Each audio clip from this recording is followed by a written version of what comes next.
Most people assume that the Quran represents a new religion brought by the Prophet Muhammad, but the Quran never actually says this. What it does say, repeatedly and unmistakably, is that all believers, including Muhammad himself, were commanded to follow the religion of Abraham. This is a revelation that changes everything. The Quran calls Abraham upright, true in faith, a model, a friend of God, and a leader of righteousness. By placing Abraham at the center of spiritual unity, the Quran points us back to the original faith humanity was always meant to follow. Quran 2:135.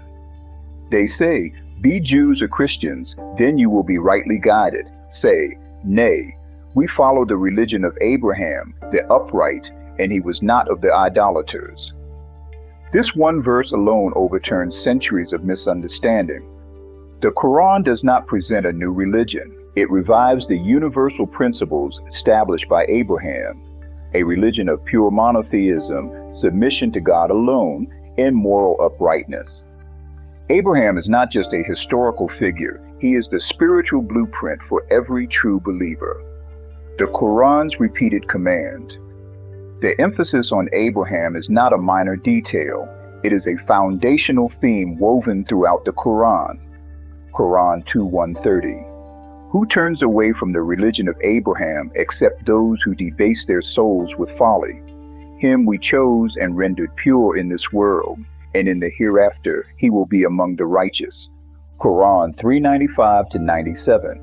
God speaks the truth. Follow the religion of Abraham, the sane in faith. He was not of the pagans. The first house of worship appointed for mankind was at Bakka. Within it are signs, including the station of Abraham. Quran 4:125. Who can be better in religion than one who submits himself to God, does good, and follows the way of Abraham, true in faith, for God took Abraham as a friend. Quran 6:16-1. Verily my Lord has guided me to a straight way, the religion of right, the path of Abraham, true in faith. Quran 16:120-122. Abraham was indeed a modest, devoutly obedient to God, true in faith, and he joined not gods with God. He was grateful for God's favors. God chose him, guided him, and granted him righteousness in this world and the next. These verses are not simply historical reminders. They are commands not to follow a sect, not to follow a label, but to follow the religion of Abraham. The message of Abraham, a remedy for modern division. Today's world is fractured by ideological battles, cultural polarization, and religious rivalries. Believers are divided by titles, sects, and inherited identities, even though God forbids division in matters of faith. Abraham offers the remedy. His submission to God transcended tribes, identity, culture, and every human-made division. He was not a figure for one sect or one people. He is the unifying archetype for everyone who seeks to align with God's will. This is why the Quran places Abraham at the center of faith, to rebuild the unity that believers lost. When we return to Abraham's example, we dismantle the artificial walls that separate us. We restore the moral clarity that society is losing, and we reclaim the spiritual compass needed to confront the confusion, relativism, and moral decay of the modern culture war. A call to unite under God's light. The Quran repeatedly warns believers not to divide themselves.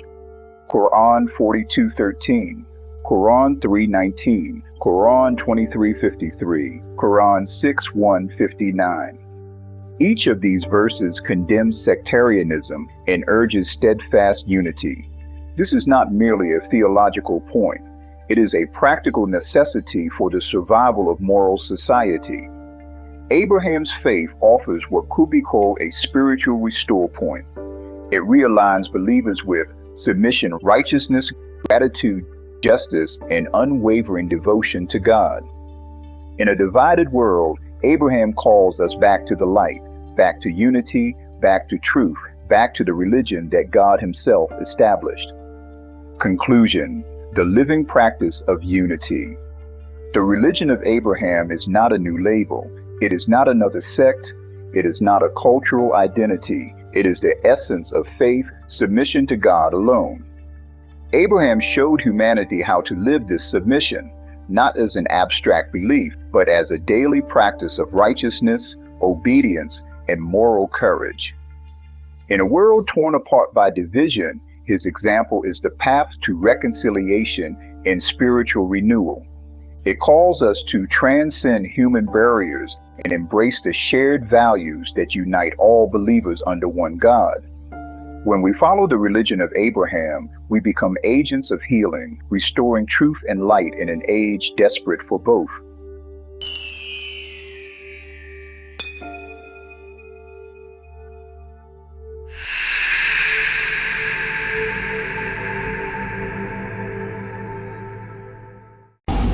Thank you for joining me for this episode of Beyond the Veil. I hope it gave you something to think about, something that will bring you closer to the truth. Next week, we will continue exploring where faith, culture, and history meets reality. And I'd love for you to be a part of this journey. Make sure you subscribe, share this video with a friend, and leave a comment to let me know what stood out to you. Together, we can bring more light to the world. See you next time.